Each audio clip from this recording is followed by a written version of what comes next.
We are live. We are live. Welcome to college football's Peek Around the Corner with your host, Greg Flugar. We cover everything in college football because we love, we adore, we are passionate about everything in college football. And if you are as well, please subscribe to our ever-growing channel. Smash that like button if you like our content. Share the video with your family and friends. Share it with your psychiatrist, your priest, your significant other. Share this video across your social media platforms. Welcome on in. You are welcome into the house, into the studio that sits on the corner of Keith Jackson Parkway and Kurt Gowdy Avenue. Welcome in. Do not be afraid. Do not be afraid to be a PATC legend. In the comments or with the phone calls later in the show, Cloak and Dagger, Cloak and Dagger, Cloak and Dagger. Holy smokes. Yeah, that's Cloak and Dagger, all right. That's Cloak and Dagger, baby. Kalen, DeBoer with the dagger.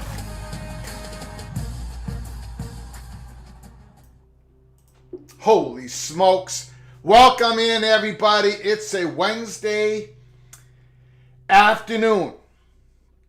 And we're going to be going over a few stories. The big one is the great Brady McCollough, the great Los Angeles Times columnist. And I call him great because, well, I've had the pleasure, I've had the privilege. I was very lucky enough to be interviewed by him multiple times for an article that he did on us on August 20th of 2022. I know how thorough Brady McCollough is. He's an award-winning columnist at the Los Angeles Times. He did an article, and it was just released, and there was absolutely no way Peek Around the Corner wasn't going to do a live show about this article. I turned to the wife, I turned to the little general, Mireya, and I told her, McCollough wrote the article, now we got to do the show. A lot of juicy parts in this article. Holy smokes. So we're going to go through it now. It's a long article, right? We're not going to go through the whole thing. I'm going to have to skip parts of it. But we're going to get to the juicy parts. But there is a link provided in the description. You can read the whole thing. So we're going to talk about the story of the Pac-12, the final days, the final hours. I want to, that's the first thing we're going to do. The next thing, we're going to go through a little bit of Bill Connelly's ESPN SP ratings for all 133 FBS teams. I just want to go through that real quick. Some interesting data that I'd like to just show in that list. I also want to, look, it is August, what's the date today? August 16th. We're August 16th. We are 10 days away. 10 days away. Only 10 days away from week 0. Notre Dame versus Navy, Dublin, Ireland. And I know, come on, I'm not the only person. We are all feeling the same thing. College football season is almost here, and I don't care who you're a fan of. There's something that has to be worrying you about your team, about the team that you love, that you are passionate about. And I want to hear it today. So in the comment section, especially in the phone calls, you can call up, look, you know how this works. You, the phone caller, you dictate what you want to talk about, anything college football. But somewhere along the lines today, I'm going to ask you, what worries you about your team this year? What makes you sit there when you have your head on the pillow and you're trying to fall asleep? Why are you tossing and turning about your club? And I don't care what the projections are of your team. I don't care if people are predicting you to win, whatever your team is, to win your conference championship, or if they think that your team's going 2-10. What worries you the most? Because that's what I'm obsessed about.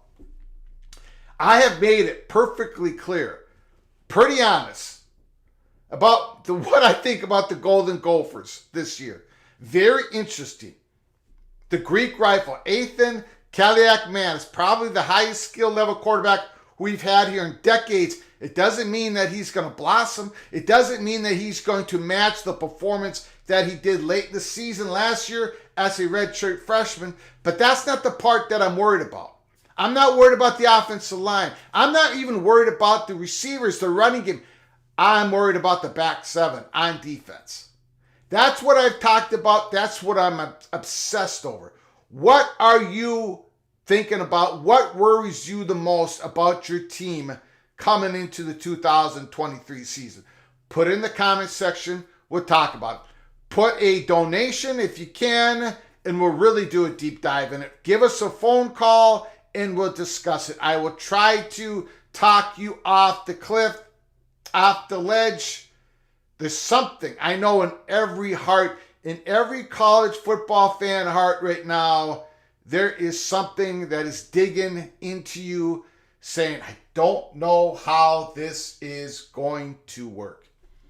Even as an Alabama fan, come on, Bama fans, you got to be worried about your quarterback situation, the quarterback battle. I heard a report that Tyler Buckner, the transfer from Notre Dame, is third on the list. Number 3. It looks like they're going to go with Simpson or Milroe. That has to worry the Bama fans. Everybody is worried about something. Tell me what you're most worried about your squad going into 2023. Okay, I want to thank the people that just come in early here Wednesday afternoon. Kaufman is in the house. John Till. Thank God. Today was slow. Rebecca Salisbury, Mrs. Huskies in the house. We're going to be talking about her head coach. We're going to be talking about her head coach. The dagger. He used the dagger. Randy Taylor. He's in the house. Curtis Brown. Good afternoon, everyone. And Reckham, Texas Tech Red Raiders. Skull Duckies in the house. Uh-oh. The moderator who rules with an iron fist, Medea Flugar, is in the house. Greg the Furnace, Go Terps. Thanks for coming on in. Scott P. Rock Chalk. How about that new stadium? The $300 million getting put into the Kansas football stadium. Sounds like some renovations or most of it or some of it's going to be done by 2025, possibly. We'll see how that goes. We're going to be following that story here at Peak Around the Corner. Tim Bailey's Let's Do This Thing. Our web, holy smokes. West Virginia, Jim. West Virginia is in the house. Cornelius Green. Praise the Lord, Greg. Praise the Lord indeed. Shut up and get out. Did he use the dagger? Well, if it wasn't going to be him, it was going to be somebody else. But, look, Brady McCollough, the way he does his stories. Kalen DeBoer came in with the last dagger. Let's put it that way. It was like on the Orient Midnight Express where everybody stabbed the victim. I think Kalen DeBoer was the last one to deal the death blow to the Pac-12. Ted Evans is in the house. Glad we don't have to deal with the Pac-12 drama anymore. Matt Neeson coming on in. Appreciate it. Let's go. Skoducky, Greg the Heater on everything but the Huskies winning the Pac. Go Ducks. I'm sure the decision was more than just him. Helgo's in the house. Helgo, I agree with you. Quack and a double quack. Douglas. Laura Weiss is in the house. Texas Tech Red Raider. Jared Jones. Mr. Buckeye's in the house.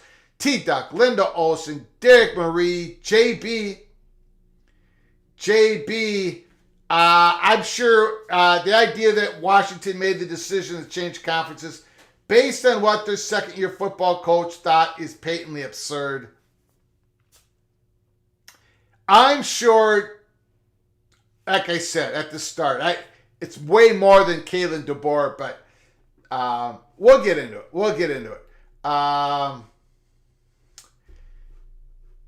UNC, the defense and the O-line.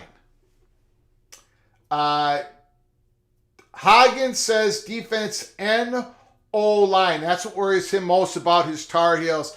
I saw a report, Mac Brown, talking about his offensive line. Very disappointing so far in camp. They've got a great quarterback. They have to protect him, Drake May. I can understand why you're saying that, Hagen. Gary Campbell says the Buckeyes are ready to dominate the conference. But again, what worries you most about the Buckeyes in 2023? I want you to delve into your most honest and truest part of your fandom. What worries you the most about your team going into the season? We are 10 days away, only 10 days away from week 0. Holy smokes. For me, I pray that Penix Jr. stays healthy. How will the Cougars get to 6 wins? That's Provo Cougars fans worried.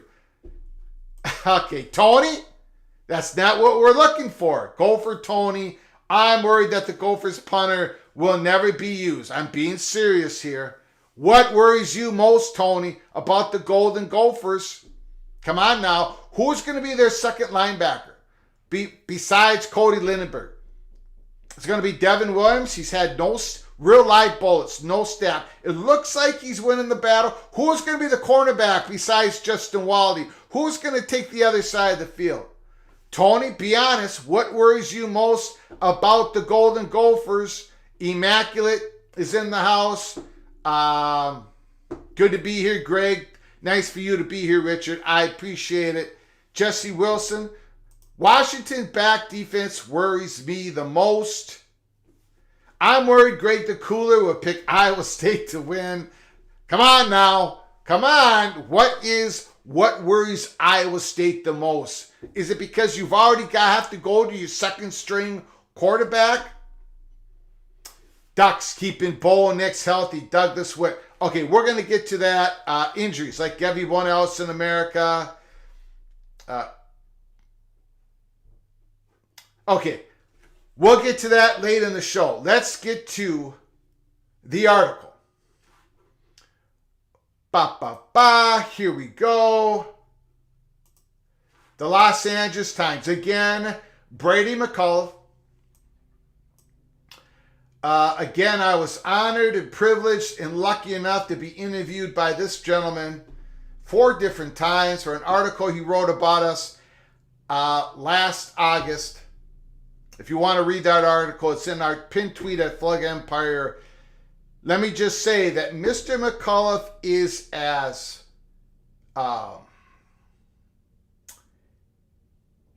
when he dives into a story, he goes full in. He wants to learn everything. So let's talk about this incredible article that he wrote today. Now we're not going to go through the whole thing. This is a long article. It has so many good parts to it. There is a link. Read the whole thing. As the calendar turned to December 22, the Pac-12 conference was in precarious position. UCLA and USC and UCLA announced they were joining the Big Ten. Pac-12 began immediate rights negotiations early in response. The 10 remaining schools did not have a new TV deal in place. Worse than that, the Big 12 jumped the Pac-12 in line to agree with ESPN and Fox to extend its current deal to 2030-31. But Pac-12 Commissioner George Kliavkoff was working on another way to save the 108-year conference. And it was forcing UCLA to stay in the Pac-12. Unbelievable. We joked about this. We covered this. We couldn't believe that George Kliavkoff was spending so much time. The California Board of Regents was having their meetings about this, trying to block UCLA. They finally devised a calamity scheme to tax UCLA.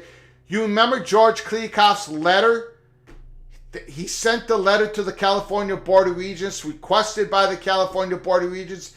In George Kliavkoff's letter, he described that UCLA was going to make less money in the Big Ten because of all the travel versus staying in the Pac-12, which was absurd. It was absolutely ridiculous. It says here in the article, Kliavkoff was deeply engaged with a small group of regents, California Board of Regents. They keep UCLA in the conference. The regents did the math. UCLA was supposed to make $62 million per year from the Big Ten's media rights. The Bruins' travel cost to compete in the Midwest-based conference was expected to be in the range of $10 to $12 million. So the regents gave Kliavkoff a magic number. Get this. They gave him a magic number. If he could guarantee the Bruins $52 million annually during the 5 years of the league's next media deal, the regents promised Kliavkoff a vote heavily in favor of UCLA staying in the Pac-12. This was some cloak and dagger. George Kliavkoff, California Board of Regents, working behind the scenes.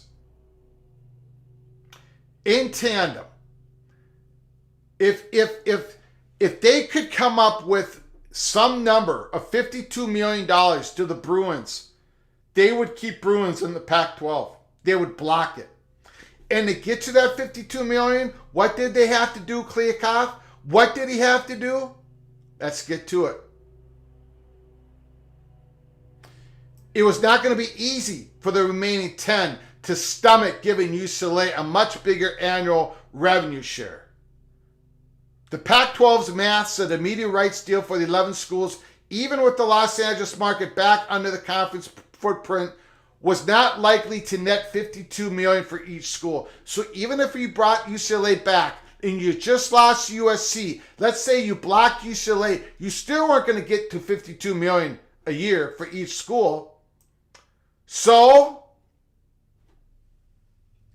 not only did Kliavkoff need the Pac-12 presidents to sign off on a guaranteed money for UCLA, but they would have to take a leap of faith, sign the grant of rights, not knowing what the immediate deal was going to be. And then the Pac-12 would have to pay the $15 million fee UCLA would owe to the Big Ten for breaking its agreement. This is the plan that George Kliavkoff spent so much time on, in tandem with the California Board of Regents. Unbelievable. Imagine that, all that time, instead of working on a media deal. You're planning on blocking UCLA, taking money from everybody else, including paying for the $15 million that UCLA owed. When Kliavkoff, listen to this, when Kliavkoff presented the idea to the Pac-12 board, Oregon interim president Patrick Phillips vehemently shut it down. He said, "No way, man. The Ducks are not going to be in a conference where they take less money than UCLA," and the conversation about the possibility quickly died. So we're going to skip the rest of that part. The setup. Actually, we're going to skip that part as well. You guys know most about this, about George Kliavkoff's past, what's been going on. Okay. To expand or not. Again, you can read the whole article in the link provided. To expand or not. Without Texas and Oklahoma, the 8 schools left in the Big 12 were looking for a new home. Kliavkoff received word from the Big 12 Commissioner Bob Bowlesby that the 8 were interested in coming to the Pac-12 to make it a Pac-20, playing games across every time zone. The Power 5 conferences would become a Power 4. This was the opportunity for the Pac-12 to keep all of its schools among the power conferences. Right when the Big 12 was at its weakest, the Pac-12 failed to strike again, and the reason, you're going to find out here in a second. 3 sources with direct knowledge of the talks were not authorized to discuss the negotiations, provided the Times with the following new details about the Big 12's offer and the Pac-12's response. Kliavkoff was open to adding all 8, but the league was probably going to do more selective and look seriously at a few schools located in strategic markets. So in other words, if the Pac-12 was going to merge, not merge, but take all the Big 12 schools, well, they weren't going to take all the Big 12 schools. They were just going to take a select few. So the Pac-12, they formed a membership, 6 officials, 3 presidents, and 3 athletic directors, each representing one of the league's 6 travel pairings. USC's President Carol Folt was chosen to represent the Trojans and the Bruins. There's Carol Folt, the president USC. Pac-12 officials prepared a 12-slide presentation deck explaining the merits of expansion leading into the first subcommittee meeting. About 3 slides in, USC's President Folt told the group that she did not understand why the Pac-12 would expand and expressed surprise they were even talking about it. That ended that. No expansion. No expansion. Now, I cannot blame George Kliavkoff for this part of the story. Carol Folt, and we've had other reports on this as well, Carol Folt basically shot down the possibility of expansion. Less than a year later, we skip some more parts of the article. Less than a year later, June 30th, 2022, the Pac-12 was caught off guard when USC and UCLA voted for the Big Ten. If the Pac-12 had added Big 12 schools when it had the chance, it would have remained the fourth best conference without the Los Angeles schools, and that is true. That is true. And that's what the ACC is thinking right now. That's why the schools, a lot of schools in the ACC want to expand. They feel the need to expand with a California and Stanford, and possibly an SMU, possibly somebody else. So when they eventually do implode, and the conference will implode years down the line, losing its most valuable schools, the conference can still stay as an autonomy power conference. But again, Florida State, North Carolina, Clemson, North Carolina State are shutting that down, as did USC shut this possibility down. Same thing.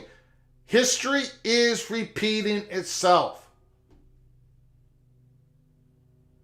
So we know the story. Big 12, they were able to expand with 4 schools. They were able to survive. Dreaming too big.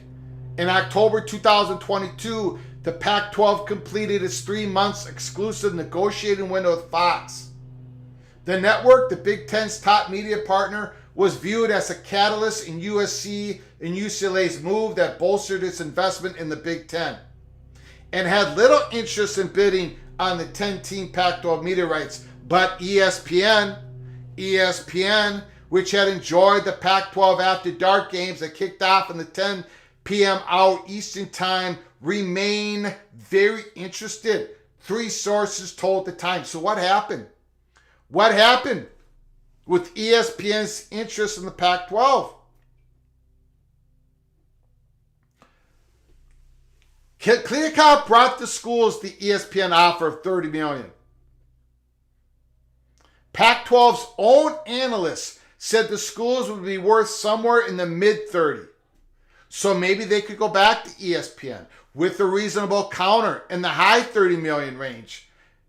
Maybe the 2 sides would end up around $35 million per school per year.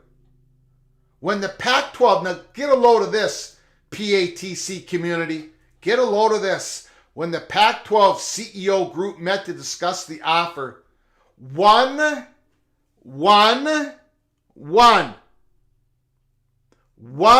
the league's presidents had other ideas. The president worked with the professor on his campus. The president worked with the professor on his campus to come up with their own estimate on what the 10 schools should get based on market value, and they came up with $50 million per school per year.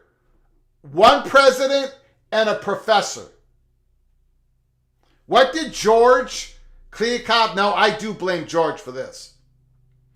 What did George Kliavkoff and his media consultant group, they were pretty clear there was some risk.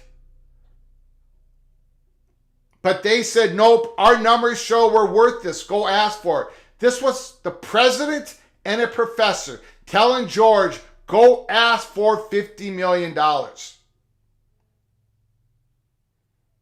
ESPN did not react very well to it. Given the stakes in negotiations, a source told the Times Kliavkoff should have been more forceful, pushing back against the high counter offer. And this was Kliavkoff's deadly mistake for the Pac-12. So again, there was a lot of daggers put into the Pac-12 way before Kalen DeBoer, the Washington head football coach, put in the last dagger. This was a deadly blow to the Pac-12.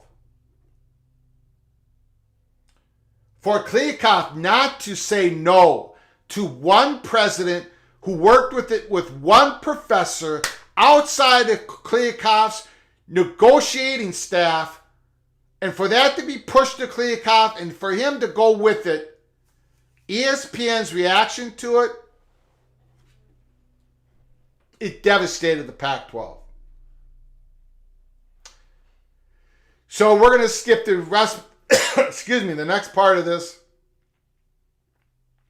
Kliakoff got the networks to agree that the Power 5 schools and the networks would pay for the additions of the same annual rate. So Yormark, he was dealing with ESPN and Fox in a way that Kliakoff wasn't. Yormark knew if he could bring in those four corner schools that they would be in pro rata, even though it wasn't part of the contract with Fox, that Fox would do it, and they did it.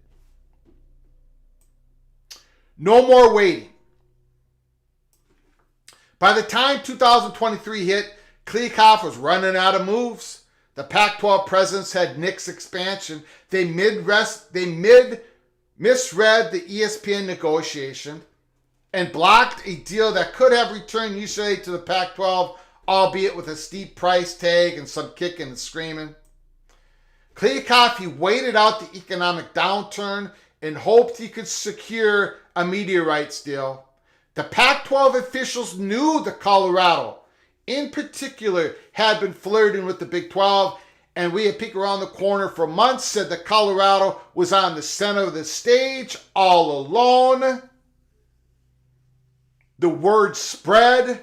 Most people knew about this. Some people on Twitter pretended it wasn't happening or was delusional to think that it wasn't happening. But it was happening. That hot bubble of action, May 7th, a meeting in Chicago. New football coach Deion Sanders and some influential donors were pushing for a move to the Big 12, a source told the Times. We talked about that May 24th at Boulder, Colorado. The donors met and they wanted to go to the Big 12. May 31st, there was some Big Wells, Colorado Big Wells donors who met in Newport, California, and they wanted to go to the Big 12. Other Pac-12 schools certainly knew the Big 12 door was open to them as well. And that's why I peek around the corner. We had Arizona, Arizona State, and Utah in the first 5 rows. Some days the 10th row, some days the 15th row in the auditorium. The commission had 2 options going. One was a package based on traditional linear TV distribution that had ESPN taking the top tier content. NBC and Amazon were negotiating for a second tier, with Fox grabbing the third and CBS the lowest, which amounted to a handful of basketball games. They had a deadline. The second option, I'm jumping ahead. The second option was an all-streaming deal with Apple. But on July 26th, 5 days before the deadline, Colorado informed the Pac-12 that it wasn't going to wait any longer. The Buffs were heading to the Big 12. Soon negotiations broke down with NBC and Amazon. The linear package was dead. On August 1st, Kliakoff met with the remaining presidents and chancellors, finally handing them an offer from Apple. Somehow he was going to have to convince a group of presidents who loved the idea that they were worth $50 million each per year to consider an offer for $23 million. Now, at that morning, we were told by the Arizona State Money Perch, we reported to you all that they got an offer that they were considering as an offer of $22.5 million. That's what we reported to you right away of that morning. The final hours. The Apple deal was easy to mock once the number was leaked to the public. It didn't matter that the deal included boosts based on subscriptions that could have put it well above the Big 12 of the ACC, or that Apple believed its ability to sell subscriptions to the Pac-12 content so much that it offered the schools an out after 2 years if they hadn't reached the Big 12's $31.7 million. Two sources with direct knowledge of the offer told the Times. The perception was the deal was a failure far beyond the small annual distribution. The offer did not guarantee teams any games on the linear TV networks. Pac-12 football coaches were going to recruit kids without being able to tell them that they would get to showcase their talents on the networks they grew up watching. With the league clearly in crisis mode, the Big Ten began engaging again with Oregon and Washington, while the Big Ten was circling the Arizona schools and Utah. Oregon and Washington were the key to keeping the league together. An Apple deal had one very important duck feather in its cap. Phil Knight loved it, a source said. Phil Knight loved the Apple deal. Now, once again, Phil Knight is not an incredibly successful person. The most powerful donor across the country, of course, for the University of Oregon. He loved the Apple deal. The Knight CEO, whose millions helped build Oregon into an upstart West Coast power, saw the potential that Kliavkoff was pitching. After 2 days of reports circulating that the Ducks and the Huskies were pushing the lead for the Big Ten, there was a sudden turnabout. Reports from multiple outlets said the Pac-12 presidents were intending to meet on the morning of August 4th to sign their grant of rights with the 10th school to be added later, replacing Colorado. We at Peek Around the Corner, we had an episode on August 3rd saying that August 4th, the Pac-12 would receive their death blow. And how did the death blow come about? 10 minutes before the meeting was to begin. However, Washington informed the Pac-12 that it was leaving for the Big Ten. The possibility, and here is the PATC money shot of this great Brady McCollough article in the Los Angeles Times. The possibility of playing no games on the major linear networks was too tough of a sell for Washington football coach Kalen DeBoer. Two sources told the Times. I give President Kase, Athletic Director Jennifer Cohen, a lot of credit because these are not easy choices. DeBoer told reporters after the move to the Big Ten was announced. But just thinking years down the road, it came to a point where the resources that we need to be able to provide our student athletes going to the Big Ten allowed for a lot of that. Once the Huskies left, the Ducks followed. Arizona State, Utah exodus to the Big 12 followed after that. There is more to the article. We skipped over it. There's a lot more to read. Again, there's a link provided in the description. Please read the whole article. The great Brady McCollough, the Los Angeles Times. Did Kalen DeBoer single-handedly ended the Pac-12? Of course not. It was just the last blow. There was many blows to the Pac-12. I would offer you the biggest dagger. The biggest dagger to the Pac-12 was the changing landscape of college football, college sports. With NIL, with the future of direct compensation coming from the schools and our conferences to the student athletes, the changing landscape of college football, NIL, direct compensation, consolidation,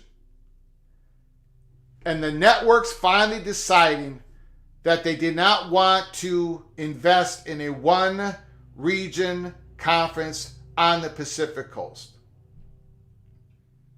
I am not going to say that the Pac-12 could not have secured their future. They made mistakes, no question about it. Negotiations with ESPN, that was terrible. They could have survived another 5 to 6 years. They could have kept Oregon and Washington in the boat for another 5 or 6 years. Eventually, they would have left to the Big Ten.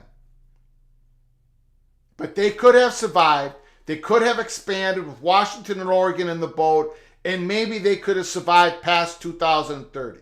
So the Pac-12, they did a lot of damage to themselves. But the change in landscape of college football really hurt them. And it hurt the Big 12. But the Big 12 acted in unison to survive. The Pac-12, they fell apart. We had to cover it. I want to get to your comments here. I have a lot of catching up to do.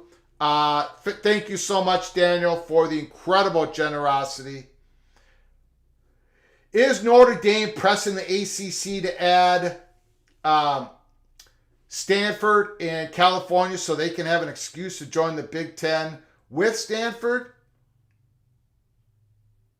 I don't know about that. I think Notre Dame wants Stanford in the ACC because they want to play Stanford. They want Stanford to be healthy, healthier than they would be if they were just drifted alone.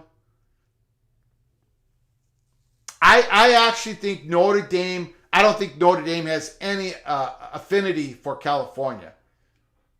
But they want Stanford in the ACC because they want Stanford to be in an autonomy school. I'm not getting the impression at all right now that Notre Dame is even looking at a potential move to the Big Ten. We believe the walls are going to continue to close on them.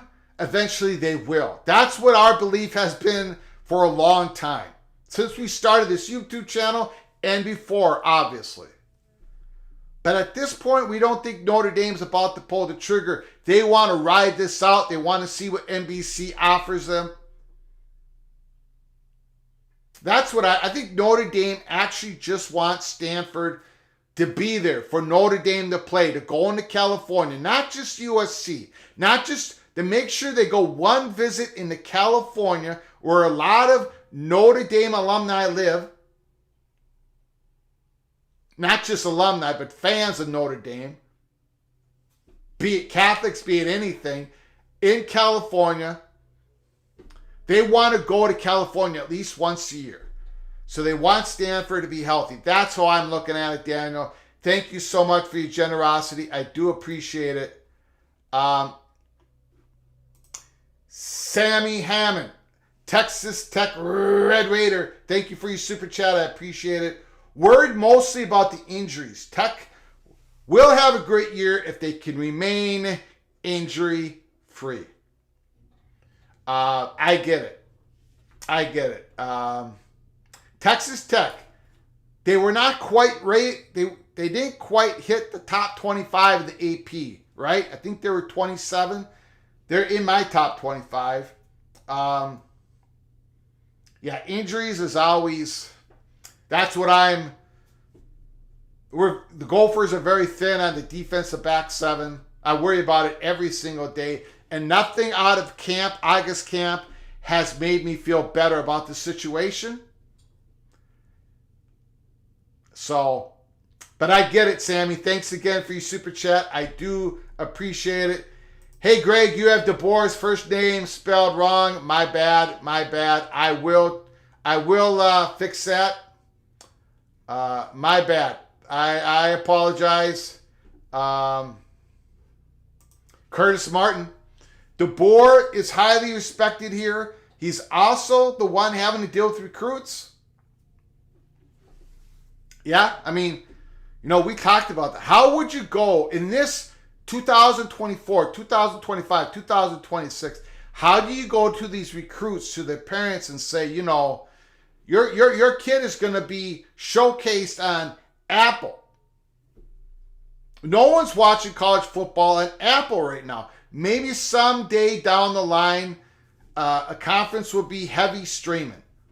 It very well may happen. But for 2024, 2025, 2026, when Washington had options, when they had the option to deal with the Big Ten because there was heavy interest, the Big Ten had heavy interest with Washington.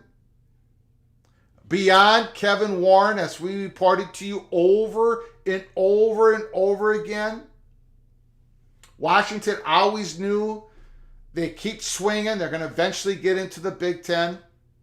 And that's what happened. I don't blame DeBoer at all.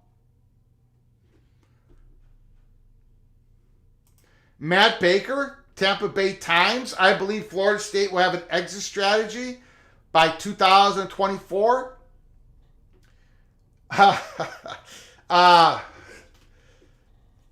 Okay, let me pour some Diet Coke into my Cloak and Dagger here. My Cloak and Dagger cup, which, by the way, you can get at the merchandise store in a link provided in the description. There it is, Cloak and Dagger. Let me just touch upon Florida State here. I hope I didn't miss any other super chats. Thank you, Danielle. Thank you, Danielle and Sammy, for incredible generosity to the show. I appreciate it. I did miss Kenneth. I'm sorry, Kenneth Maynor. Folt was the former chancellor of North Carolina. True. Keep an eye on North Carolina. True. They hold the power behind the scenes in the ACC, much like USC. Always have since 1953. Thank you for your generosity once again to the show, Kenneth. I do appreciate it. Okay, Florida State. Let's touch upon it. And then I want to touch upon North Carolina here. Now, we have a lot of new people to the show. So I got to go back here. December 26, 2022, peek around the corner. We were about to do a live show. We were told some information by the Florida State Money Perch on December 5th, 12th, 19. We were not paying attention to what he was telling us until December 26th.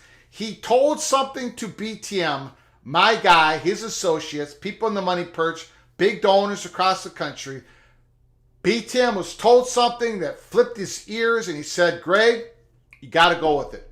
So we were going to do a live show December 26, 2022 on the Florida State Money Perch information.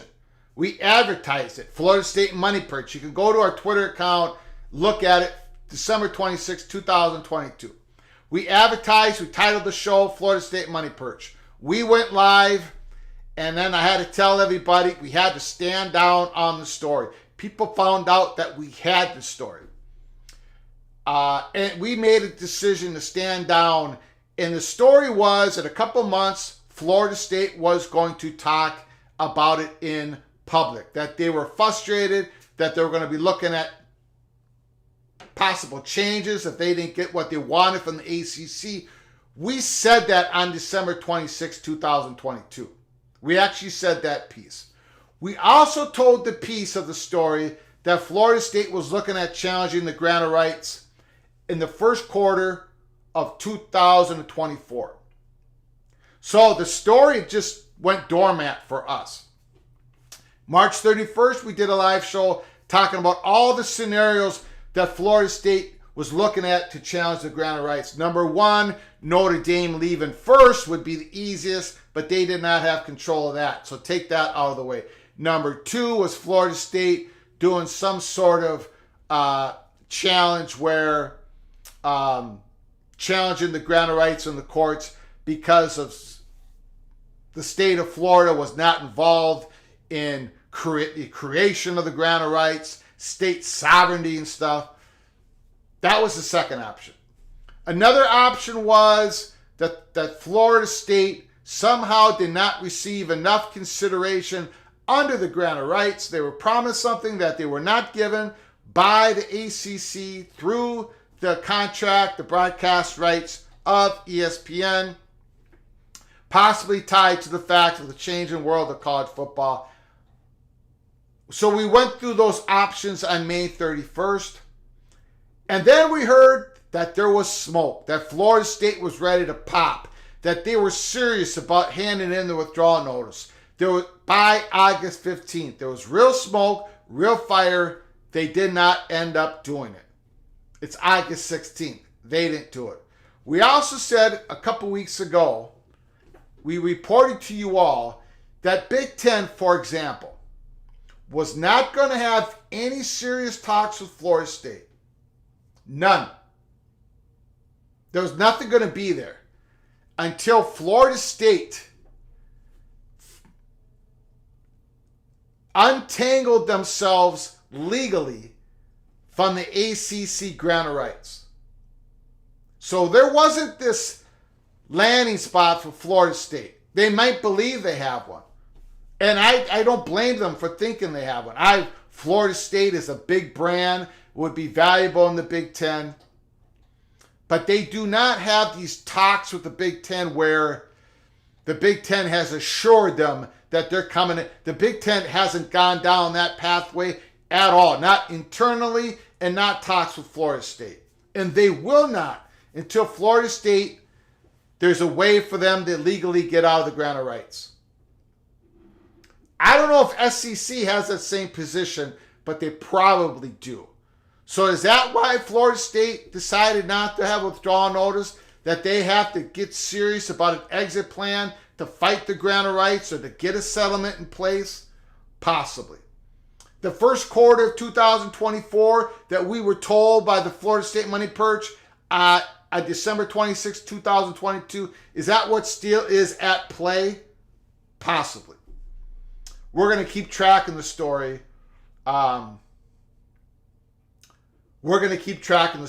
now, I think we're at the point where Florida State, the next time they act, it's going to be acting, not talking, to where they challenge or settle or do something with the ACC.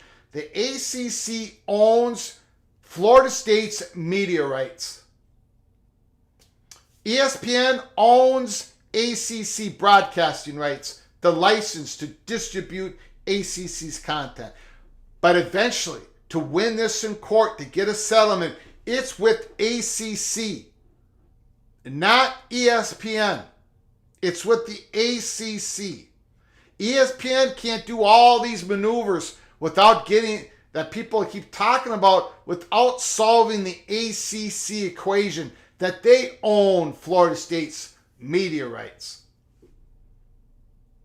If anything gets clear out of today, let that be it.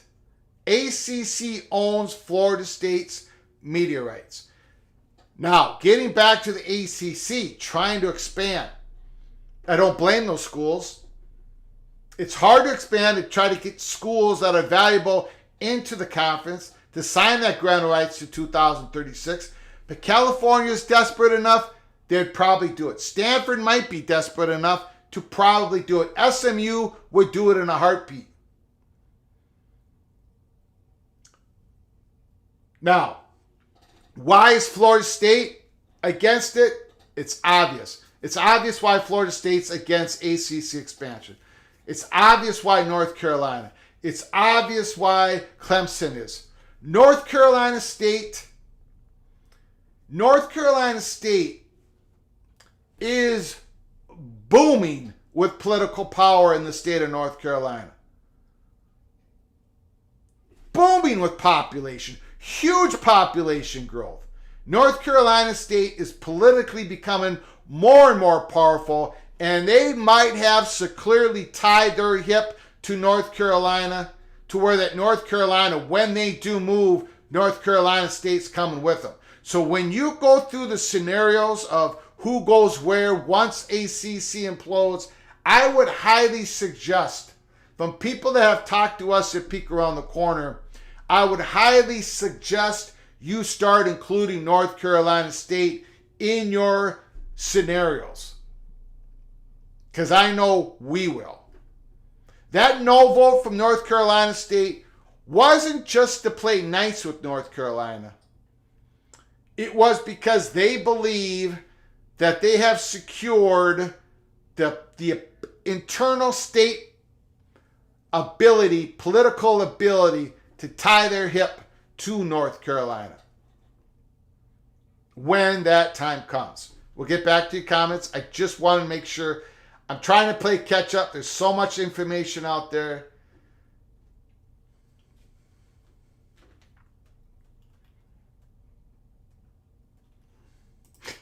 Craig, do you have any merch that besmirch the Badgers? No, I do not. Nope, I do not. And I'm not going to go that way either with our merchandise. We have a lot of ideas. We're working on a lot of stuff, but nothing like that. Peacock has more Big Ten conference games than I thought. I thought it was 4 OOC and 4 conference games. I don't remember that part. I remember there was 8 to 9 games that Peacock was going to have for Big Ten. And you know what? That might increase because now you have Oregon and Washington coming in. So we don't know exactly. The Peacock slice could increase. We shall see. I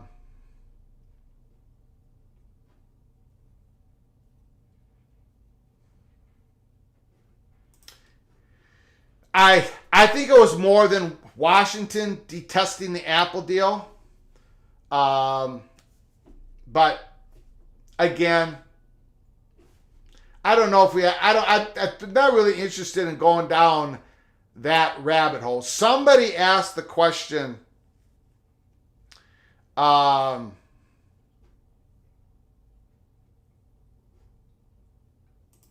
I don't think so either. Oregon was in talks with the Big Ten. I don't think they were about to sign a streaming deal right when an offer was made.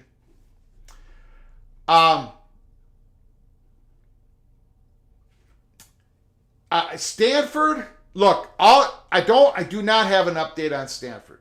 I'm going to get to your phone calls, by the way.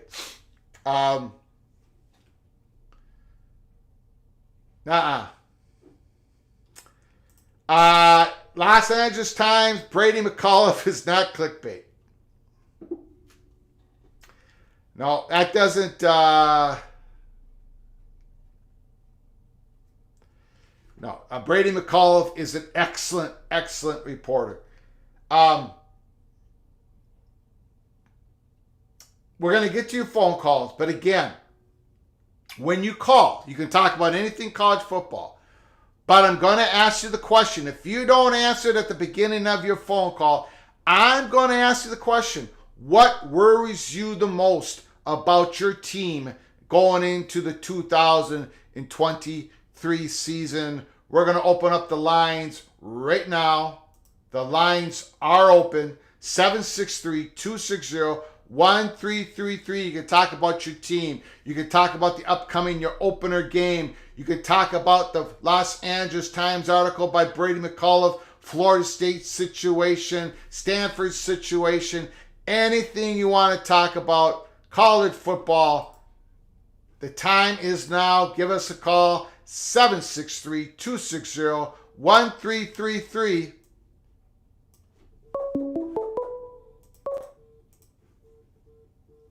Call from Rebecca, go Huskies.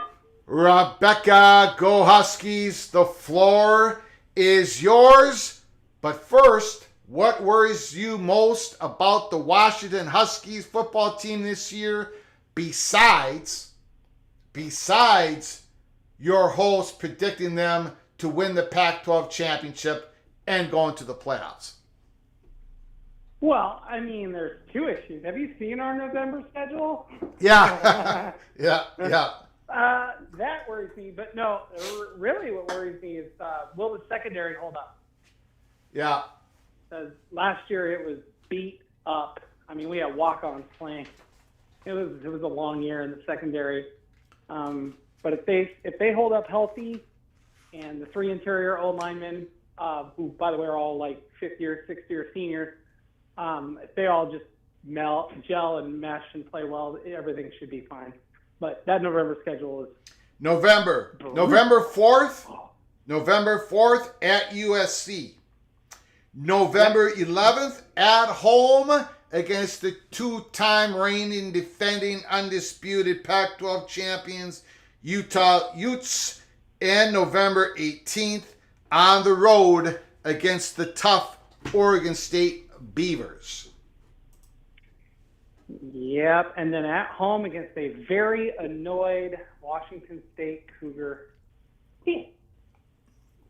Oh, yes. That Yep, was going to be wild. Yep. Yeah. Forgot about that. I'm sorry. Yes. No, you're good.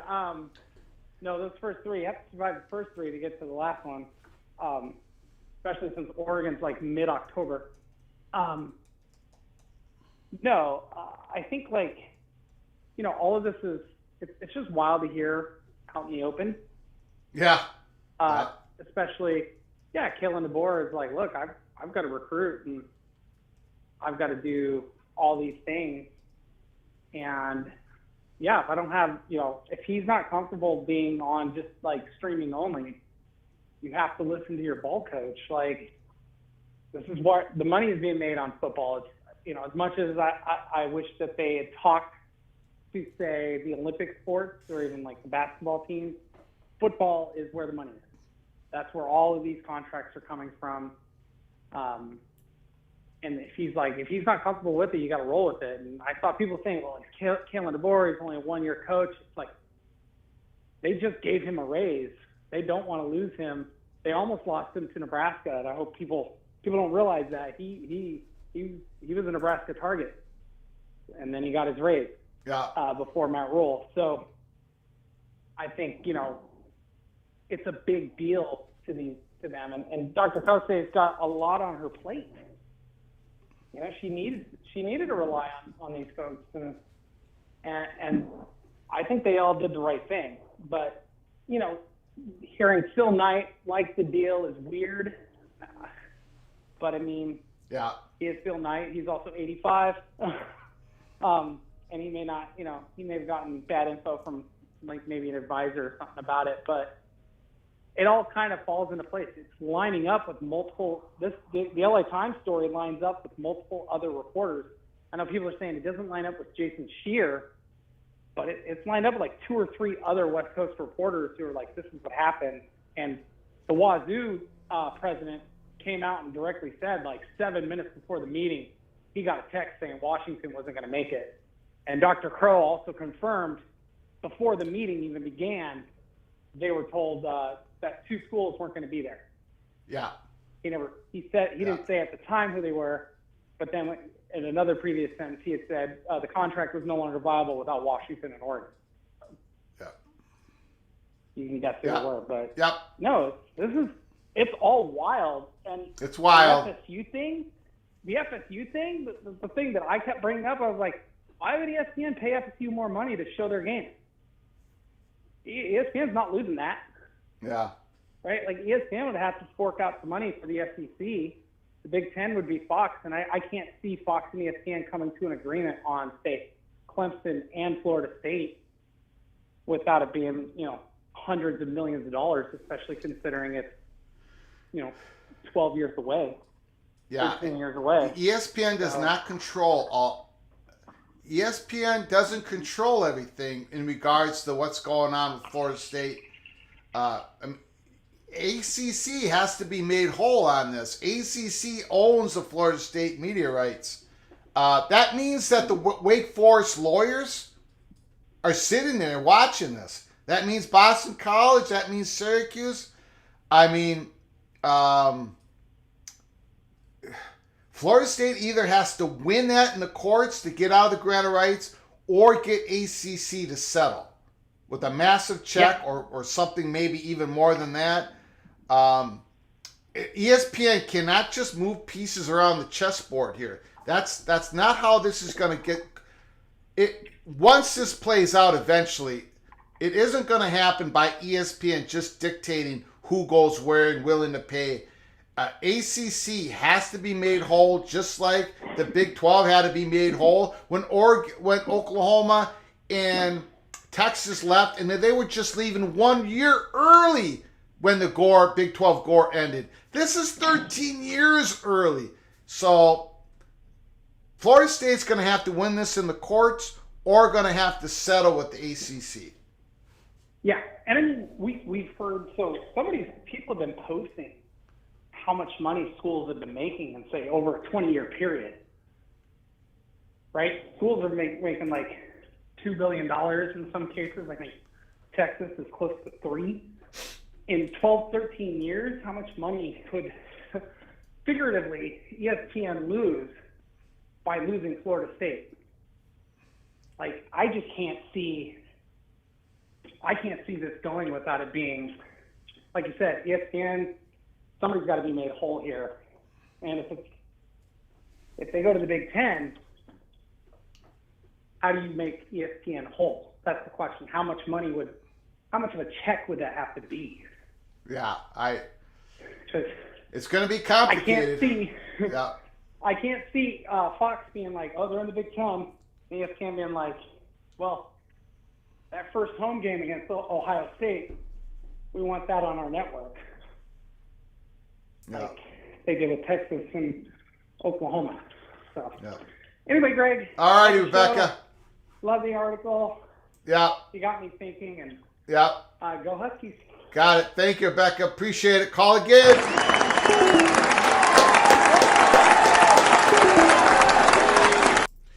Crab cakes and football preseason polls screws my Terrapins. Disbelief.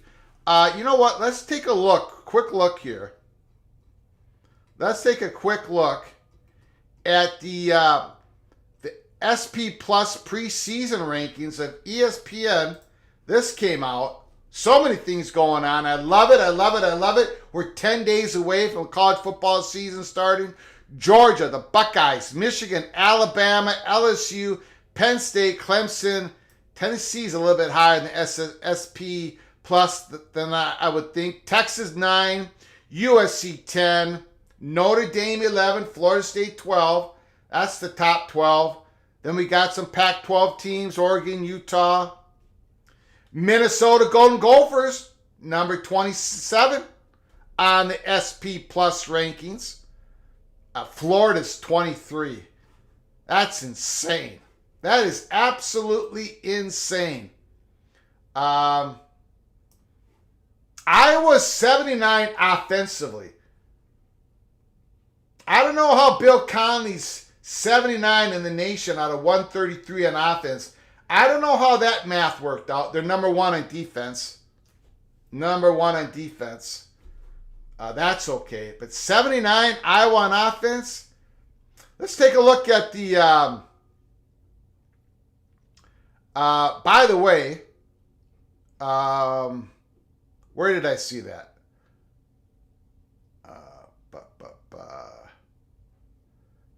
Where is that? Okay, UMass. 130 on offense. New Mexico State, 114 on offense. They play on August 26th, 10 days from now. I took the under, 42.5. I took the under. And after I took the under and 42.5, the line immediately jumped to 44.5. So right away, right when the season starts, I make a strategic blunder. I took the under at 42.5. That thing went to 44.5. Looks like I definitely made a strategic blunder. Hopefully I can win the first game of the season or second game. Notre Dame and Navy is first. And I've got Notre Dame minus 20.5. As I try to go from Greg the Cooler to Greg the Heater, so far, one strategic blunder already done. Those are your rankings here. If you want to take a look at it, I have a link provided in the description box as well. Maryland is 41. Crab cakes in football. Maryland is 41. Their offense is considered 47. Their defense is considered 27. So anyways, I just wanted to show you that. And we'll get back to your phone calls. 763-260-1333. 763-260-1333. We'll get back to your comments here There is a tweet by McMurphy. More Big Ten schedules on Fox and Peacock. I know he sent one out there yesterday or the day before.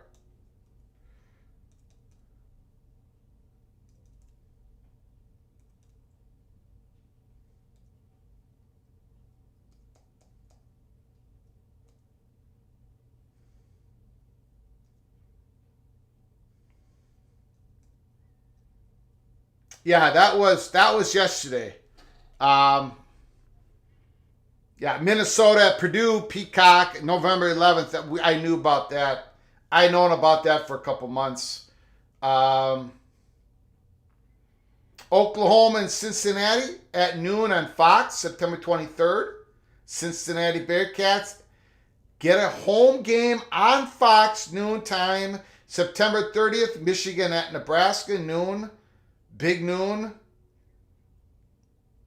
And then a bunch of Peacock games. Michigan State, Iowa. Rutgers, Wisconsin. Maryland, Ohio State.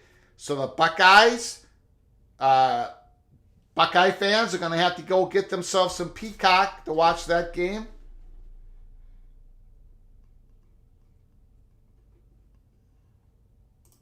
Tony says New Mexico State will score 50. Is what you're saying? I hope not. I hope not. Kill had, New Mexico State, Jerry Kill. My thought was, because Jerry Kill's offense always starts slow.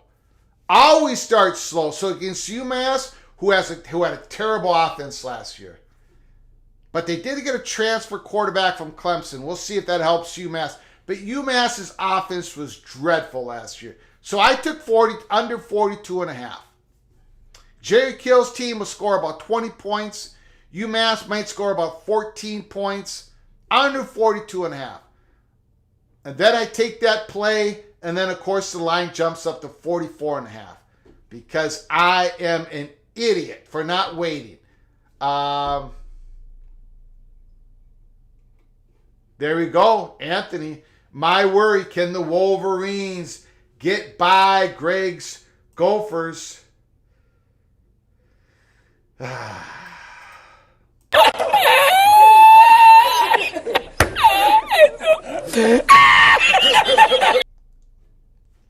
Okay.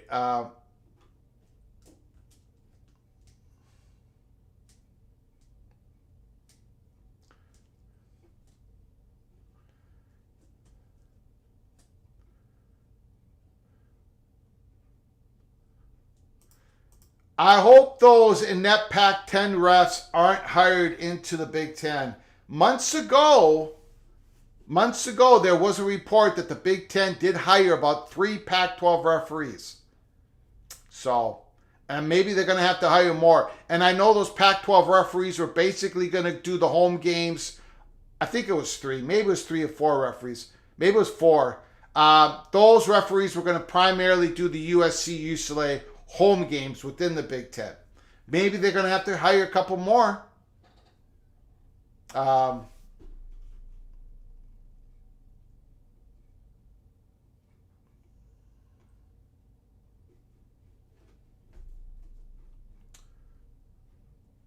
Stanford is mighty quiet.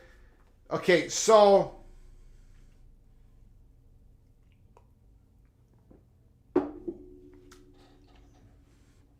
the only update that I have about Stanford, whether they join the AAC, whether they join the Mountain West, whether they finally get a vote to flip in the ACC, which we don't think is going to happen, whether they get this miracle shot with the Big Ten, where the Big Ten at least agrees to bring in some Stanford's Olympic teams, sponsored teams, non-revenue sponsored teams into the Big Ten Conference. Stanford coming in as an affiliate, much like Johns Hopkins women's and men's lacrosse, much like Notre Dame's men's hockey team into the Big Ten Conference. Whatever happens with Stanford, we have no intel on if there's any steam behind any of those options. We predicted a couple weeks ago now that it would end up that Stanford would select to join the Mountain West Conference. No matter the pros and cons, that they would want to go to the Mountain West Conference because of a shorter deal, media deal. Give Stanford a couple years to see if the landscape changes, to see if they can get in the Big Ten in a couple years. We thought that Stanford would select the Mountain West, and that could still happen. But whatever they do, we have been told it's going to happen soon because the media companies want to happen soon. Like they're pushing, like they got to get something done. Get this wave over with. There's so many things that people want to get working on.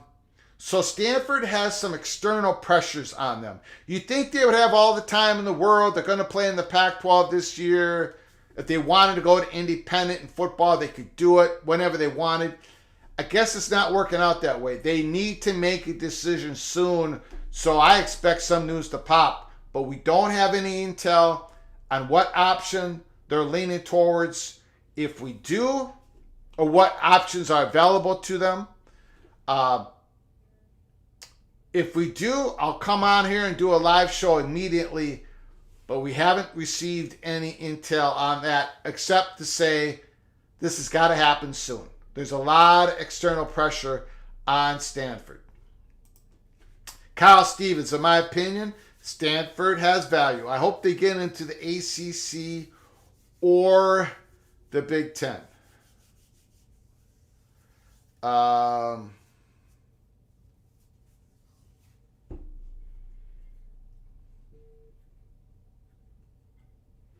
Michigan State still has a bad secondary, but has some decent talent at D-line.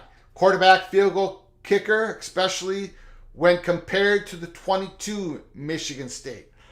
Yeah, that secondary last year, the year before, has not been good for the Spartans.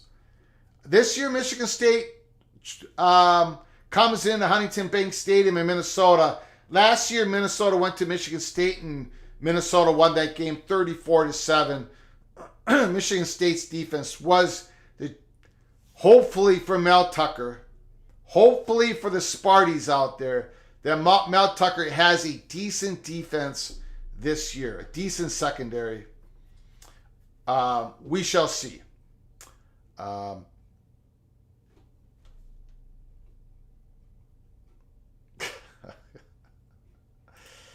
The 3-PAC referees, Stevie Wonder, Ray Charles, Andrea Patel.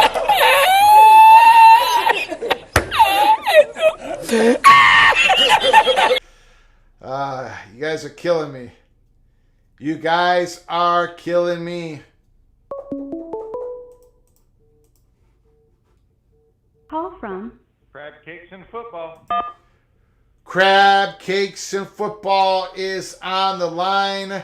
The floor is yours. All right, I got a couple. First off, I'm glad this conference realignment stuff is finally starting to at least take a back seat to real football. That's right. That's right. I don't think anything else is going to happen. I hope nothing else happens. Something I'm ready has for to football happen. day. Something has to happen with Stanford, California, Yeah, Washington. okay, fair They enough. have to join someplace. Yep. Yeah, but they still have an autonomy for 2 years, right? So they still got 2-year time frame at least. They're in the Pac-12 until July 1st, 2024. Oh, okay. Less than a year. Gotcha. But I left a super chat earlier, then my phone went wacko, so I don't even know if you saw it or I not. got it. How in Yeah, the we world talked about it. How did my Terps not even get a vote, man? I was like, not even a vote. I mean, you almost beat Ohio State. You almost beat Michigan. 7 points for one. We would have been less 6 point with the other, except for the last second fumble snatch and everything. Probably should have beat both of them. We could bring in back literally everybody except for the offensive line. I do get we got a couple of people that we lost in the offensive line. Our defense is ranked in the 20s, I think it is. Maybe 27 on SP Plus rank. Yeah, and the offense is going to be clicking. I mean, yeah, you lose some big names, but they did it right with the receivers and everything. You got a 6-year senior or whatever because of the COVID. with Talia Tagovailoa, he's already set every record that we got in Maryland, and he's due to. I think we're going to beat at least one, maybe two. And no way am I going to say three. Well, of this the big is dogs. now crab cakes. This is the Maryland's schedule. So you did not get one vote, but I think you will end up getting some votes here. You start with Townsend. Right, easy. You play Charlotte, and that's an NBC primetime football game. Correct? Yes. Okay, so I'm surprised by that, but yes. Yep. So you're under the bright lights. You're at home. NBC national game. You do what you need to do against Charlotte. You're going to get a vote, right? Then you're at home against Virginia. You start the season. Virginia's the big game. Yeah, 3 home games. Then that 4th game, you're at Michigan State. Now, yes. And then you got Indiana after that. That Michigan State game, that's the swing and gate game for Maryland Terrapins, right? On the road against a team you can beat now, right? I have Maryland finishing ahead against Michigan State. The Big Ten media poll had Maryland finishing ahead of Michigan State. So that's the time. You go 4-0 there, you're knocking on the door as a 23, 22, 21 ranked team in the nation. You play Indiana the next week, you're 5-0, and then you go up to the Horseshoe, I believe. So, right, where I think everybody's going to be pumped and ready for that game. Not saying we'll win, but I think that's going to be one of those emotional, because of last year how close we came. I think Talia wants to try to finish it off. So that's where I'm looking at. But I thought, with all the respect everybody kept talking, I didn't expect anything high. Everybody's like, hey, you go through, you hear everything, and all of a sudden, nothing. I'm like, wow. Yeah. Okay. Yeah. That was a kick in the groin. So, but, they gave Iowa, who's literally done nothing on offense, they put them 25th. Yeah. Nothing on offense. And they put them 25th. I understand they got a great defense and everything, but I shouldn't put all this hype into the polls. I get it, but that's where you find out who has respect and who doesn't, kind of thing, for the beginning of the year. That's the way I view it, because like the 2 years we beat Texas, they kept putting them 23rd in the nation. We turn around and beat them, and they're like, oh, they didn't arrive yet. Okay, and it's just like, I don't know. A lot of bias in them polls, I get it. Yeah. But how do you think your Gophers are going to do this year? Well, I predicted 6-6, 7-5, 6-6. I think they take a couple steps back. Very tough schedule. They play North Carolina at North Carolina. They play Ohio State at Ohio State. They play Michigan at home. We haven't found a way to beat Iowa, even though we pushed them around all over the field the last couple times. And we have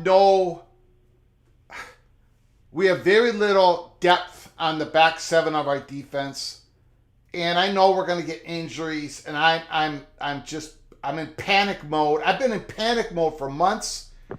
The reports out of camp has not made me feel any better in regards to depth on defense.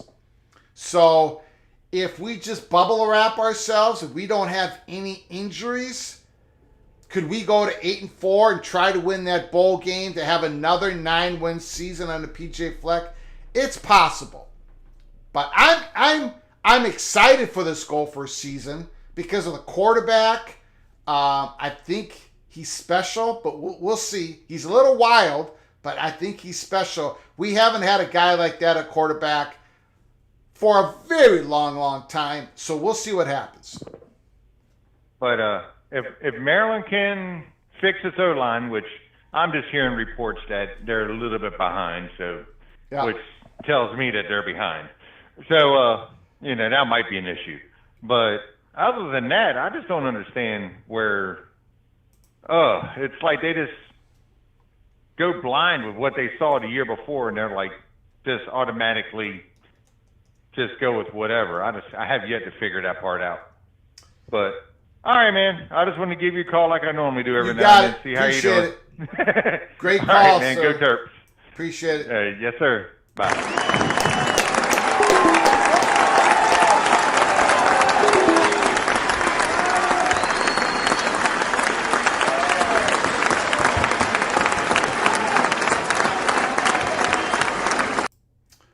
Crab cakes and football. Upset that Maryland did not get a vote for the top 25 AP. I understand it. I understand it. I understand the disrespect. You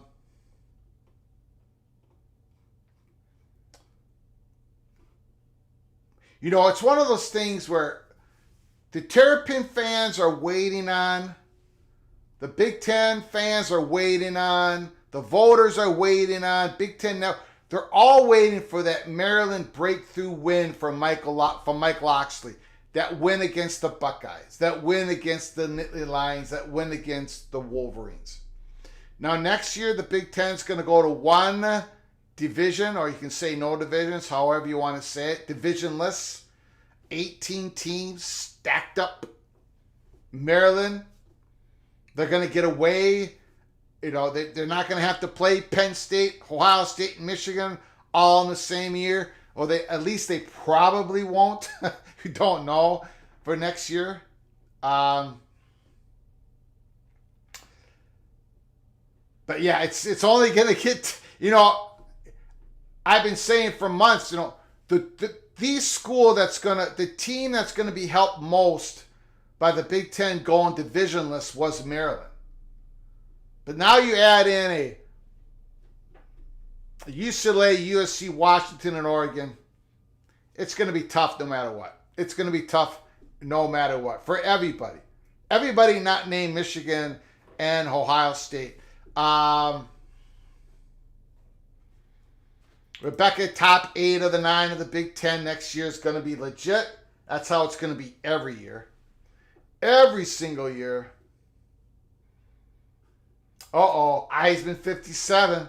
Last time Iowa faced Mr. Cupcakes, the Hawkeyes won 51-14. The elbows are being thrown. Football season's coming. 10 days away from week 0. 10 days away. You can tell in the phone calls. You can tell in the chat room.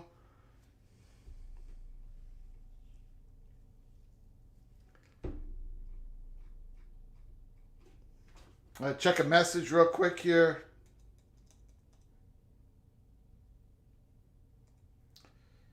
Hold on, everybody. Hold on.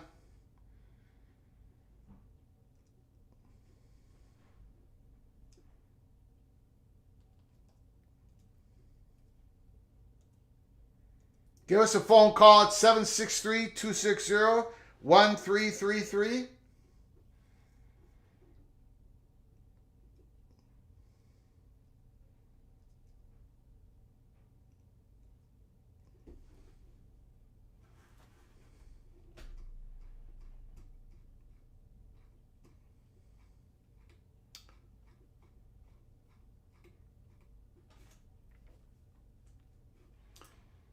Kyle Stevens, despite the realignment troubles, the Pac-12 is going to be an extremely entertaining league. I'm not sure there's a gap between USC, Utah, Washington, Oregon, Beavs, and UCLA not far behind. It's going to be fun to watch. It's going to be fascinating. Again, don't quite have the reports. I don't know if it's out there that completely says that Rising isn't going to start game 1 against Florida. Hopefully Cameron Rising will be healthy as Utah tries to win their 3rd in a row Pac-12 championships. UCLA, is there a report out there that who's won the quarterback battle? I have not heard. Oregon State, is DJ Ungale advancing his game? Are they developing? Is he ready to go? Oregon State's going to be a fascinating team to watch this year. USC, Caleb Williams is going to be unbelievable. Caleb Williams, the quarterback, USC. Judkins, the running back for Ole Miss. Those are your top 2 Heisman candidates. Throw in Marvin Harrison Jr. for the Buckeyes. Throw him in the mix. And Michael Penix for Washington. and Brock Bowers, Georgia tight end. Those are your top 5 Heisman candidates. USC is going to be just, if they can tackle, if they can defend just a little bit better. They got to be better than what they showed against Tulane in that Cotton Bowl loss, 45-42. Holy smokes. Iowa could only manage 3 points against an FCS team last year. I can't rip on Iowa too much because they beat my Gophers somehow, some way. When it counts, they beat my Gophers every single year. They beat my Gophers.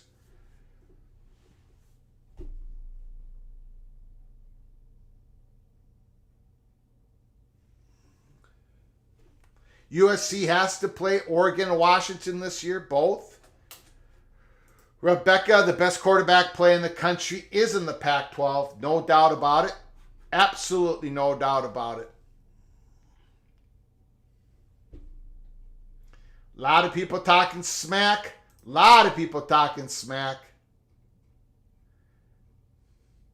Now, Saturday, August 26th, we at Peek Around the Corner, we're going to be doing a watch party. We're going to be covering the Navy Notre Dame game. And then probably later that night, we're going to be doing a post-game after. Saturday nights, we're going to be doing a lot of aftermath shows of what's been going on in college football during the Saturdays. And then we'll have a game up on the TV here in the studio. We'll be talking about that game in real time. I believe Louisiana Tech plays at night. So, anyways, we're going to be talking football all day throughout August 26th. So, anytime you have a little bit of time on August 26th, week 0, put on our YouTube channel, Peek Around the Corner. We'll be here talking college football. But we're going to be doing a watch party, live, real-time reactions to the game, Navy versus Notre Dame. Now, last year, Notre Dame struggled. In the second half, Notre Dame versus Navy, Notre Dame, 12 yards of offense in the second half against the midshipmen. 12 yards.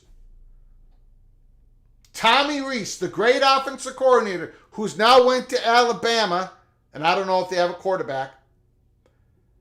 Notre Dame got 12 yards of offense on Navy. And Navy's the fullback dive, ripped up Notre Dame's defense. So what happens in Dublin, Ireland on August 26th? Sam Hartman, the best transfer quarterback probably the 3rd or 4th best quarterback in the country this year, in my opinion. Top 5. Caleb Williams, Drake May, Michael Penix. Sam Hartman is in there somewhere. Notre Dame, new offensive coordinator, Gerard Parker. Marcus Freeman's second year. They've got some young receivers, these freshman receivers that look like they're going to be playing a lot because, well, the upperclassmen haven't shown much. Notre Dame's wide receiver room has been weak for years. So we'll see what happens. Navy, new coach, New Berry, defensive coordinator, is now the new head coach. They're going with 2 quarterbacks against Notre Dame. That's what the reports are showing. Navy going with 2 quarterbacks. We'll see what happens. I'm all fired up. We're going to be doing a watch party on that game.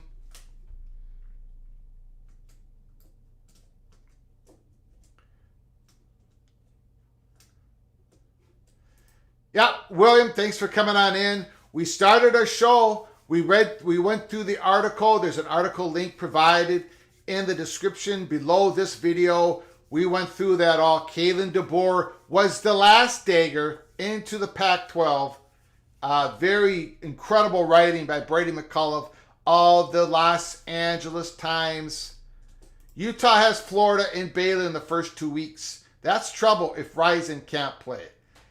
I think Utah handles Florida with or without Rising. I'm very, very down on the Florida Gators. Extremely down on the Florida Gators.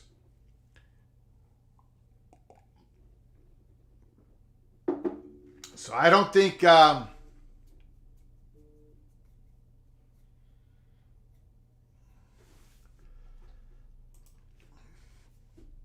57 throwing some more elbows. He calls it a mic drop. Mr. Hot Guy calls it a mic drop. Iowa somehow beat the Gophers. Greg's boy, Greek squirting gun, went 7-15. That was his first game. Freshman, Heisman 57. You might want to watch the Wisconsin-Minnesota game at the end of the year where the Greek rifle went off on the Badgers. So keep believing what you believe in Heisman 57. But the Greek rifle, that was his first game. He's not a freshman anymore. He proved it in Wisconsin. He proved it in the bowl game. The Gophers are a coming. My worry is not the Greek rifle. My worry is the Gophers secondary back seven. Now maybe we don't have to worry against the hot guys in the back seven. We know how the game's going to go, Heisman 57. We know Gophers are going to gain more yards than Iowa. Gophers are going to push Iowa around. And then Iowa's going to somehow get a tip ball. They're going to return it for a touchdown. Iowa's going to be up by 2 with 22 seconds to go. We know how the game's going to go.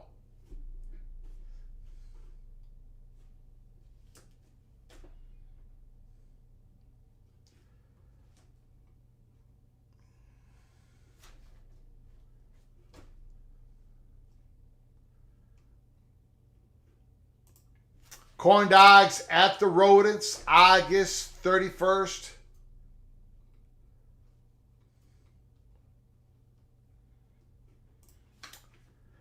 The AP has USC 8 spots higher than Utah in the polls. Hype or lack of research? I don't think USC should have been 6. I think there were 6, right? I think the AP voters had the Trojans number 6. I don't think they should have been number 6. But the gap between USC and Utah, I really have no problem with because, again, of the health of Cameron Rising. We've got to figure out where he is at the start of this year. Can he become healthy to push Utah towards the top once again of the Pac-12? So I'm okay with that. I'm okay with the gap between USC and Utah. We're going to find out real soon what's going on with Rising. We're going to find out real soon what's going on with Alex Grinch's defense at USC. Can they stop somebody? Can the Trojans defense actually make a play and stop somebody? So we'll find out real soon. I've got no problem with the gap. I would have had a few other teams ahead of USC if I was an AP voter. But that's just me.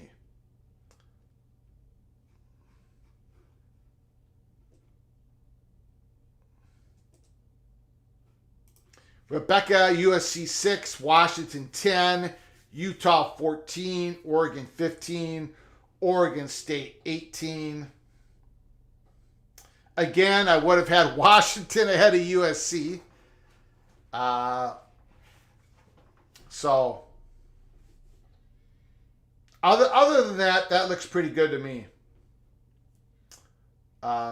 Oregon State 18, that's good. That's where they should be, in my opinion.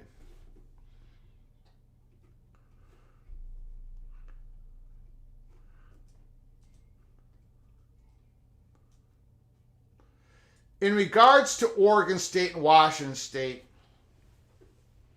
John Teal says Fox should put and get Washington State, Oregon State in the Big 12. That just isn't going to happen. There's been a lot of talk about Oliver Luck working for the 4 Pac-12 schools. I don't believe Oliver Luck was hired by the 4 Pac-12 schools. I believe Oliver Luck was hired for Washington State and Oregon State. I think those 2 schools are paying for Oliver Luck. That's what I was told. So I don't think Oliver Luck has much to do with what's going on with Stanford in California. I don't think Oliver Luck is getting paid by those schools. So Call from ABO prep course. Soap is on the line. The floor is yours, good sir. Well, good afternoon, Greg. Good afternoon, sir. I'm enjoying the show greatly, but there's been a topic that I wanted to discuss with you, and I thought I might take this opportunity to do it. Sure. I don't know if I can't speak for your team, but I can speak for the teams that I follow. If you watch some of the practices from the teams that I follow, there will be players on either side of the ball who will have an outside, additional padding to their helmet, a third level. They call it a third level of protection. The Yes, sir. typical helmet has a hard outer coating and then a soft inner coating. Yeah. This is a additional soft outer coating, so it's a soft, hard, soft coating. Are you familiar with that? Yes. Yep. Yeah. Are you familiar with why they do that? I'm assuming concussion protection. That's correct. Yeah. It is an additional level of protection. And my question is, why don't they wear them all the time in every game? And I think the answer is going to be they are going to start doing that at some point. That we're going to see a change in the equipment for both shoulder pads and helmets to remove, for lack of a better term, Greg, the hitting from the game. Tackling should be, you can tackle in Australian rules rugby without any pads on at all. Yeah. The shoulder pads were designed initially in football as protection to the shoulder. They were not designed as a tool for hitting the other person. They're protection, as well as the helmet is. And I'm just thinking that you're going to see a different type of shoulder pad, one maybe closer to something that they wear in hockey. You're much more familiar with that than I am, Yep. me being from Texas. The shoulder pads in hockey protect the shoulder blade and the much more than they do the neck area. It's more, and it's not as pronounced with the plastic protruding out, and it's not really designed for hitting, although of course there is hitting, but it's more designed for a protective measure. And I think you could, if football went to the soft helmet, as odd as it might look, and they went to smaller shoulder pads, we would see a lot fewer major injuries. Because I think that, when we stop a game to review whether it was an intentional hit that could have caused damage, or could have caused injury, I think it takes a lot out of the game. If we remove the possibility that you could actually hit someone with your helmet or shoulder pads and cause the damage that could be truly health altering, then I think we're making a positive move for football. And I think it's going to occur not at the pro level, but it would occur at the college level first. What are your thoughts on that, Greg? Well, I smiled when you said, why don't they use the extra shell in the game instead of just practice? I smiled because that's what my dad used to say all the time. So that brought some good memories back to me. Because he would say, why don't they wear that extra shell for actual games? Yeah. And that's the thing, right? I mean, like in hockey, there was always players getting losing teeth, puck hitting them in the mouth, whatever. But you did not have the high sticking in hockey so much when the hockey players were not wearing helmets and glass shields. Once the hockey players started wearing helmets and glass shields in the late 70s, going into the 80s and 90s, Then the players started high sticking each other in the face. Really? It's almost like the more protection you have, the more people will take advantage. Well, And it's like that's rugby. a great point. Yeah, it's like rugby. You're not wearing helmets. Yeah. No one is taking shots at people's heads. No one is using their head as a weapon because they don't have a helmet. So they're tackling in a way that causes less neck and head injuries. But the players have the helmet. I mean, Yep. Go ahead. I'm kind of a believer, Greg, that and people laugh at me when I say this, but get rid of the face mask. I mean, maybe you could have a clear visor like they have in hockey, but there's being a grown up playing football, there's something about putting that helmet on and being behind that mask that makes you feel almost invincible, that you can't be hurt. And if you open up if you leave your face a little bit unprotected, you're less likely to lead with your head and lead with your face. Yep. I agree. I appreciate the comments on it. I appreciate you asking me that question because you sound like my dad asking that question. He's still with us, but he's suffering from dementia, so he won't ask a question like that anymore. But he used to ask that same question. Why aren't they wearing that extra shell out in the real games? Well, do you think that there's a possibility that this might be something we see in the next couple of years? Because obviously it's become much more predominant in practices and so forth. I don't know. I don't know the answer to that question. I don't know if I should expect to see it or not in the next couple of years. I mean, if it protects the kids, who cares what it looks like? Why would we not think twice about? I mean, it just kind of, it's a dichotomy. Why are you wearing it in practice, but you're not wearing it in a game? Yeah. It seems backwards, like you should be wearing it in a game, not in practice. But that's my 2 cents for it, Greg. Thank you so much for giving me an opportunity to chat with you. Appreciate it. I appreciate it. Great call. Great questions. On a personal note, God bless you for your service to your family. I truly mean that, my friend. Appreciate it. Thank you, sir. Call again. I shall. Bye-bye.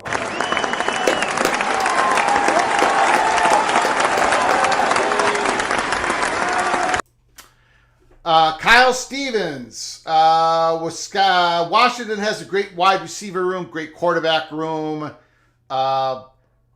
Coach calls a great play. That said, they don't get to miss USC and Utah this year. They could be a team that's improved, but the record may not reflect that. That's his worry. I missed a Penn State Nittany Lion worry here. It's about the receiver room. And I don't know where it is. A Penn State Nittany Lion was worried about the Penn State wide receiver room. They're a little thin there. And now I can't find the comment. I apologize. I wanted to highlight that comment and talk about it.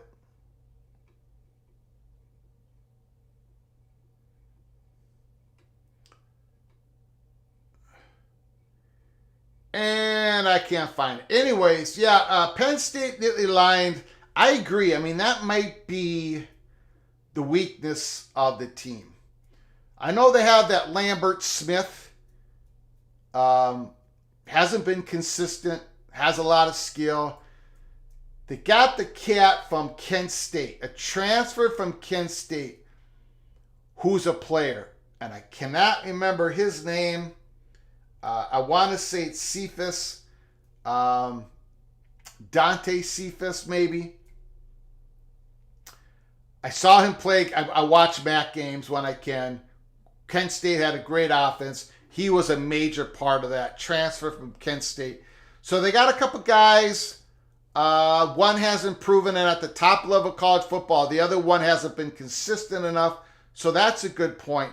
I wish I could find the comment in the comment section.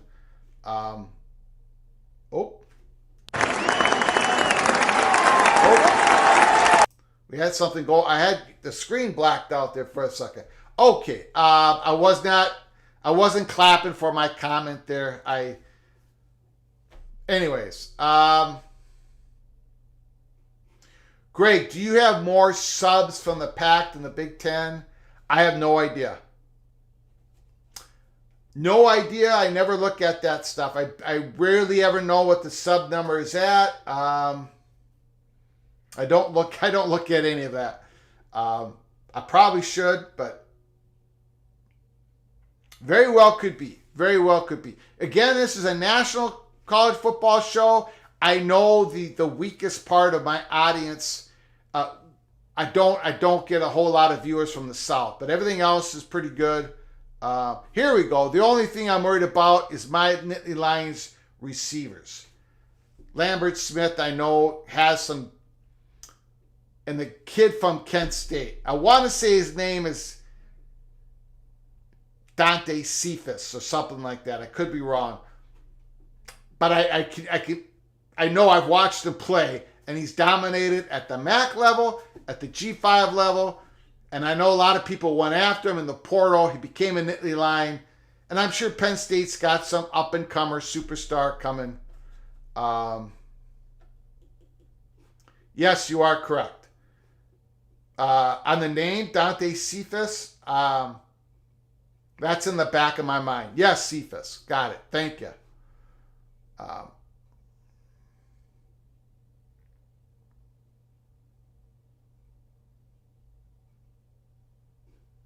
Black Rain disagrees with the caller. No TV network is going to pay that much money for that kind of football. You can't take injuries out of the contact sport. Maybe not the injuries. But all this targeting with the head, and players are doing it because they got a missile on top of their head, that hard helmet. Maybe they can keep improving the safety for the student athletes, for the players. But yeah, it's a violent game. It's always going to be a violent game. That is true.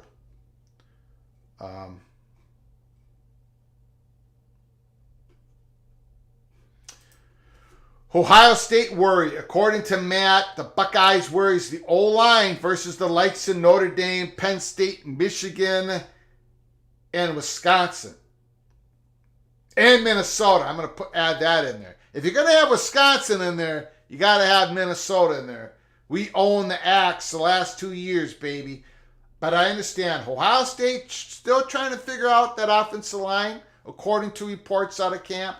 Still has that quarterback battle going on between Devin Brown and Kyle McCord. If they're having trouble with the offense, if they're having trouble protecting the quarterback, maybe Ryan Day has to go to Mr. Brown. Maybe Brown has to be QB number 1 going into the season. More mobile, can get out of the pocket, can get out of trouble, can avoid a one-man rush where Kyle McCord might have some weakness to that. Buckeyes have some questions. They're loaded on talent. Michigan, loaded on talent. Michigan doesn't have any questions to me, any worries except for one. And that's up here. I think they're going to, they're going to struggle. It's just a theory of mine, but I feel it. Michigan is going to have a hard time overcoming this year, because I don't care how great a team you have. At some point, you're going to get punched in the mouth. And Jim Harbaugh's team has been excellent at responding at getting punched in the mouth the last 2 years, as they are the 2-time defending, reigning, undisputed Big Ten champions. But they blew it last year. They blew it in a big way. Not physically, but they lost it in the locker room. Not to take anything away from TCU, but they lost that game in the locker room, and I think it's going to carry over. I think this is a carryover, a huge disappointment for Michigan. And I think it's going to carry over for them to win the 3rd Big Ten championship in a row against the Buckeyes and against the Penn State Nittany Lions, who I think have the most talented roster they've had under Franklin, the most talented quarterback. two incredible running backs. Incredible. Their left tackle is a first rounder, for top 10 pick. Abdul Carter, great linebacker. Kalen King, cornerback. Penn State is loaded for Michigan to win it in the third year in a row. And I believe they're going to have a carryover of a very disappointing finish of last year. I'm going to tip my hat to Jim Harbaugh and the Michigan Wolverines if they can do it 3 years in a row. I'm going to go ahead and bet against it. But there's no doubt about the talent that Michigan has. No doubt about it.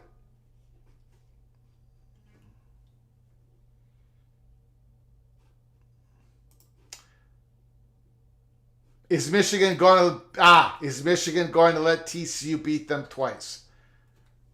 Yes. That's my answer. Every Michigan Wolverine fan thinks I'm an idiot, and I don't blame them because I am an idiot, but that's what I'm going with. That is what I am going with. LSU is going to win the SEC this year. LSU versus Florida State. September 3rd. Sunday. I mean, my goodness. What was the score last year? 24-23, Florida State. Florida State, LSU. This Florida State team is better than last year. LSU, this team is better than last year. LSU was this close from winning the SEC championship. They weren't as good as Georgia. I think LSU is going to be better than Alabama. I think LSU is going to be right there knocking on the door on Georgia. And of course, I think Florida State's going to take the ACC. One of those two teams, LSU Tigers or the Florida State Seminoles, one of those two teams is taking a loss on September 3rd. Now, whoever loses that game, I think is going to get back up off the mat and they're going to go on a roll. But one of those two teams is going to take the L. One of those two teams is going to get a big victory. And if the Florida State Seminoles win this game, again, Florida State, man, I've got them going to the college football playoffs. I've got LSU just missing the college football playoffs. So I expect both those teams to come out of the game and just roll for the rest of the season for the most part. But what a game. September 3rd, LSU versus Florida State. If that doesn't get your heart pumping, if that doesn't make you feel alive, then you've already got one foot in the grave, my son, my daughter. You understand what I'm saying? What a game. What a game to start off week 1. Now we got week 0. We're excited about that. Lee says, I'm not buying the Florida State hype. It's going to be Penn State against Georgia. It's going to be Penn State. It's going to be LSU and Georgia in the SEC championship. Well, I agree with you. It's going to be LSU and Georgia in the SEC game. But I am buying the Florida State hype. I'm the one creating the Florida State hype. Benson, great running back. Jared Verse, possibly the best pass rusher coming out of college football this year. Going to go to the NFL draft. Going to be picked among the top 10 picks next year. Jared Verse, man, he is ready to go. They've got him on a bubble wrap at Florida State. They got him in a bubble wrap at Tallahassee right now. Jordan Travis, he's ready to go. Johnny Wilson, the great 6'7" receiver, just scratching the surface. Florida State is absolutely stacked. If they get by LSU, they're going 12-0. If they don't get by LSU, they're going 11-1. I don't think there's anybody in the ACC is going to touch Mike Norvell and the Florida State Seminoles. I am absolutely pumped. Greg the Cooler picks Florida State. Greg the Heater can pick LSU. I'm picking Florida State. I'm picking Florida State.